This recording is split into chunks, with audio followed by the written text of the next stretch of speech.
C'était il y a un an, le 19 septembre 2014, au soir, le bâtiment des impôts était partiellement détruit par un incendie volontaire en marge d'une manifestation de légumiers du Nord Finistère à Morlaix. Un an après, les travaux de reconstruction se terminent, mais un tiers de l'édifice est toujours inutilisable.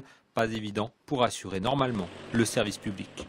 Je dirais que l'accueil du public se fait quand même, il n'a jamais été véritablement interrompu. On a réussi à quand même assurer cet accueil du public, même si les conditions ne sont vraiment pas idéales, ni pour les usagers, ni pour les personnels qui travaillent au centre des finances publiques. L'incendie du 19 septembre n'était pas une première. Les dégradations à répétition ont poussé les syndicats des impôts à se porter partie civile. Pour l'instant, on n'a pas plus d'éléments. On n'a pas d'éléments précis sur... on sait que l'enquête est toujours en cours et que pour l'instant, elle n'est pas finalisée. En mars dernier, 6 mois après les faits, 9 agriculteurs étaient mis en examen pour dégradation de biens publics. Leur audition vient de débuter.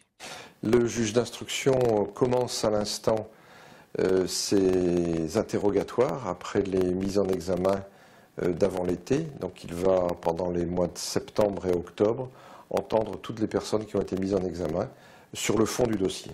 L'avocat s'interroge sur l'action de la police et de la justice, justement dans ce dossier. Dans cette affaire, ce que je veux démontrer, c'est que les personnes dont j'assure la défense ne sont pas impliquées dans les destructions.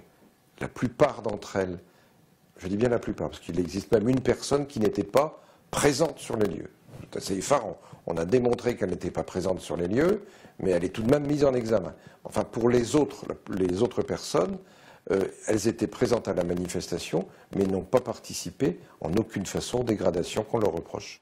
L'instruction s'annonce longue. L'audience au tribunal correctionnel de Brest pourrait avoir lieu fin 2016 ou début 2017.